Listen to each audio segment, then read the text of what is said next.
Unafraid Show fam, George Wrighster, and I have to talk to you about something that matters. We ain't talking about clicks, not analytics, not conference affiliations. I'm talking about tradition. We're talking about passion. We're talking about pageantry. We're talking about competition, the thing that is supposed to be the soul and the fabric of college football. I'm talking about USC versus Notre Dame, one of the most iconic, historic, blood-boiling rivalries in college football. A rivalry that has survived world wars, coaching errors, conference chaos, and now it's on life support. And why? Because it might be better to make the Trojans schedule a little more balanced and easier to make the college football playoff. Because in Lincoln Riley's eyes, it might be the path to an easier playoff chance. Man, miss me with that. This game has been played basically every year since 1926, outside of World War II and the COVID season. It doesn't matter where USC is, the Pac-12 or now in the Big Ten, and Notre Dame, guess what? They're still independent. It's not about conference standings, it's about culture. It's about the Jeweled Shillelagh. It's about the Coliseum versus Touchdown Jesus and the Golden Dome. It's about fight songs, gold helmets, black cleats, and the respect that runs deeper than any broadcast deal. Let's talk about the legacy for a second.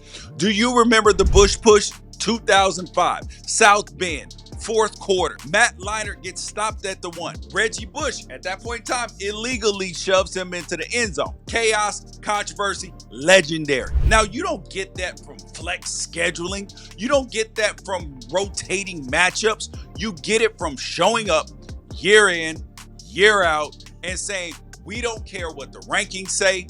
We are going to settle this on the field. Think about what people say, oh, in this game, oh, don't worry about if Notre Dame's ranked or USC is ranked. This is a rivalry game. Records go out the window. Huh.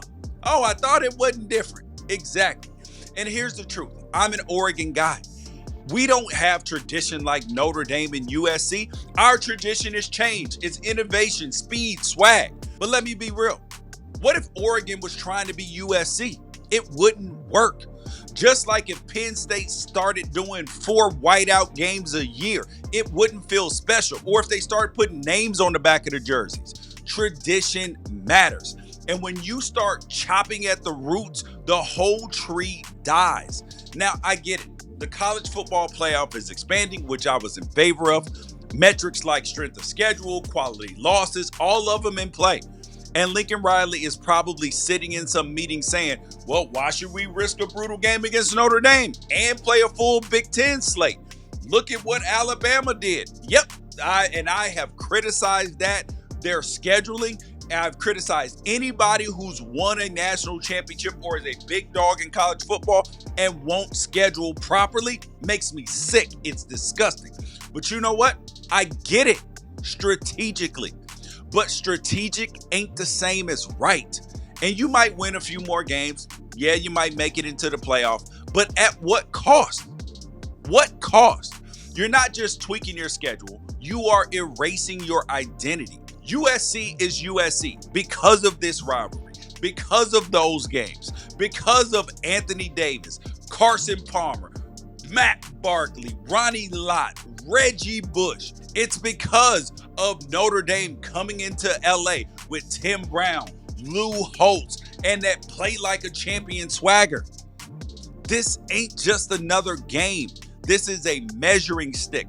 This is a proving ground. It's where legends are born. This is where seasons are broken. This is exactly why I respect the Rose Bowl so much. They still refuse to move off of New Year's Day. Even when TV execs and networks, they beg them because they understand the one simple truth. Some things are sacred, and USC versus Notre Dame is one of those things. Now look, this is not just about Lincoln Riley, because he didn't grow up in this rivalry. He's a newcomer, a hired gun, and that's fine. And he's a hell of a coach, but that's the danger.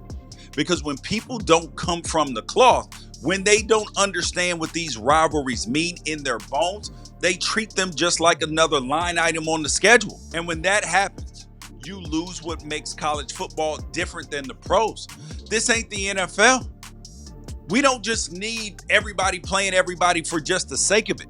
We do need passion. We need meaning. We need stories that connect the generations.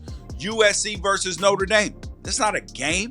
That's a chapter in the book of college football. We've already lost the Pac-12, and we've seen rivalries like Bedlam and the Backyard Brawl literally put on ice. We got teams flying across 3 time zones to play a conference game to chase a few extra dollars. How are Cal and Miami in the Atlantic Coast Conference? We got West Virginia and UCF in the same conference, and nobody batted an eye. You don't have to give up every piece of your identity to make a few more playoff appearances, potentially, because winning a championship is great, but standing on your principles, that's legacy.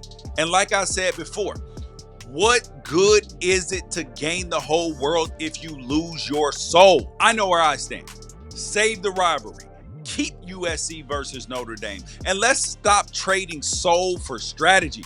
And if you're with me, hit that like button, subscribe, and tell anybody who forgot what this sport is supposed to be and be one of us.